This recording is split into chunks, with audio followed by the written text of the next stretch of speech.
Hey! Comment ça va, gang? J'espère que vous êtes en forme. Simon Villeneuve, blogueur, sur le blog Le Carré, avec vous pour quelques minutes. Pour ceux qui ont vu ma première capsule, vous avez compris que je parle d'entrepreneuriat et je vous parle en majeure partie de choses qu'on ne vous dit pas par rapport à l'entrepreneuriat ou des choses que j'aurais aimé qu'on me dise, moi, au début, lorsque j'ai commencé, alors que j'avais 22 ans.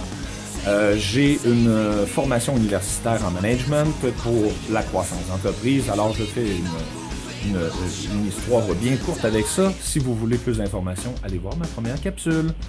Alors, je suis également chanteur, auteur, compositeur pour le groupe Moon Sheriffs.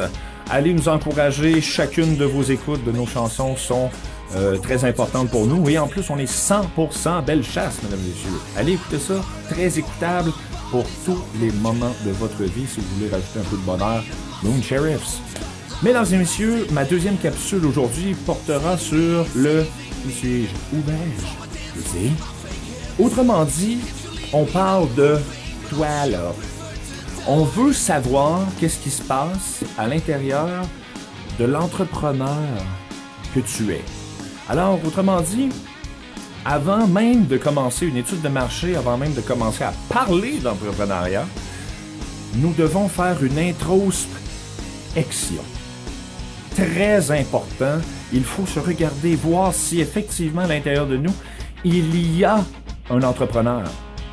Parce que sinon, on va peut-être avoir des mauvaises surprises par rapport à ça. Évidemment, il faut être prédisposé mentalement à aller vers l'entrepreneuriat et vous l'êtes peut-être plus que vous pensez.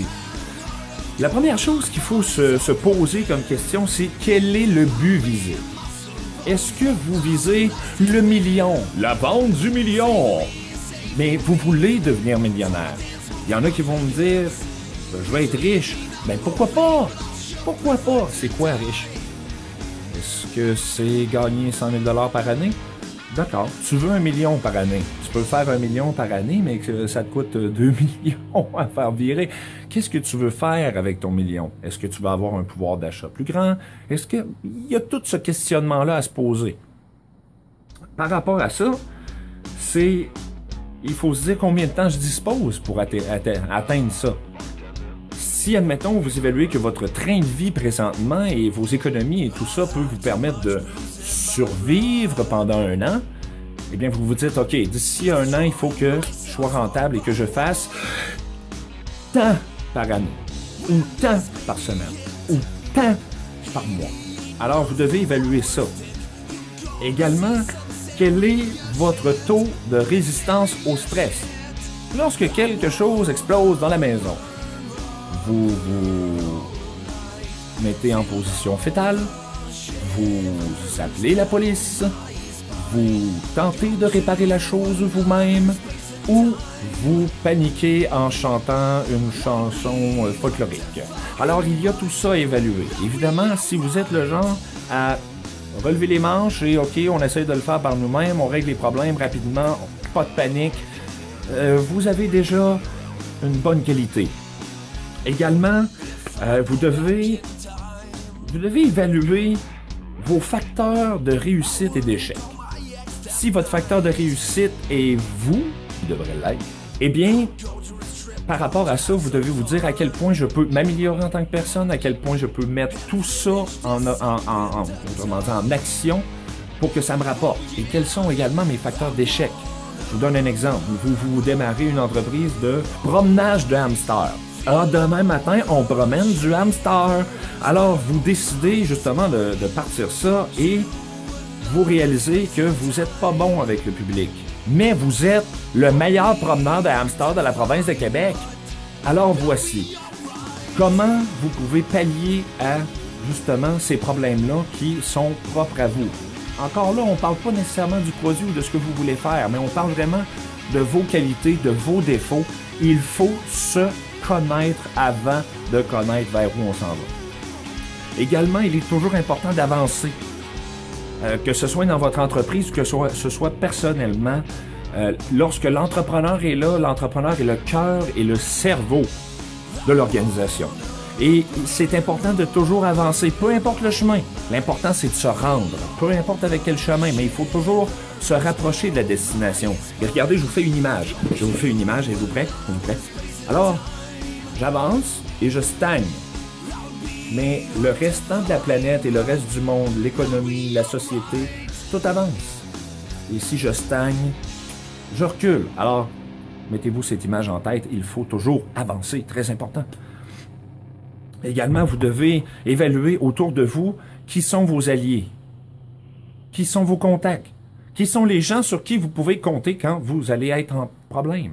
Est-ce qu'il y a quelqu'un qui peut vous prêter de l'argent si, admettons, vous êtes dans le trouble?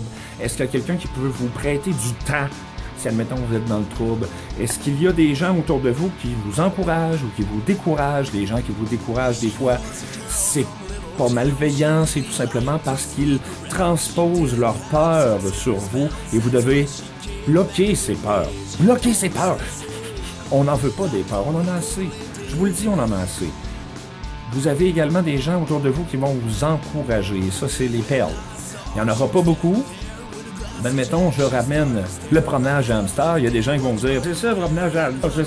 Il n'y a personne qui a ça, des hamsters. Il n'y a personne qui va promener ça. Voyons, c'est ça, ça pas pas. Il va en avoir. Mais il va également avoir des gens qui vont dire, ben, il y a déjà du promenage de chien et du promenage de chat. Ça va sûrement marcher. Ah, ben, probablement qu'en mettant les efforts, tu vas être capable. J'ai vraiment confiance en toi. T'es assez capoté, je suis sûr que tu vas réussir. Ça, c'est des gens en or. Très important d'avoir ça tout le tour de vous autres. Et finalement, je vous invite à vous poser la question, suis-je un intrapreneur? Qu'est-ce qu'un intrapreneur? Un intrapreneur, c'est l'employé qui, à l'intérieur de son emploi, voit l'entreprise comme étant la sienne. Et attention, il faut faire une distinction, là. Il y a des gens qui vont arriver qui vont dire « Hey, ça serait bien mieux si j'avais une porte patio en avant, Aline, on pourrait rentrer, là! » Et il y a d'autres gens qui vont dire « Il me semble que ce bureau-là est d'un jambe, je vais juste le tasser, sans le dire à personne. » La satisfaction professionnelle d'avoir amélioré son environnement de travail est assez pour lui amener ce bonheur exquis qu'on recherche tous. Alors, mesdames et messieurs, c'était une légère esquisse du début. Alors, pour faire un résumé, je vous invite vraiment, impérativement, à vous faire une introspection. Alors, c'est-à-dire, regardez à l'intérieur de vous, vraiment évaluer à quel point vous pouvez être un entrepreneur, vous pouvez résister au stress. Le degré de résistance au stress est bien important. Évaluez tout ça, mais évaluez ça positivement. Alors, regardez les plus que les moins. Il y en a des moins, mais regardez les plus, soyez positifs et allez vers le bonheur, mesdames et messieurs. Belle chassois, belle chassoise, je vous salue. Je vous invite à aller voir mon autre capsule.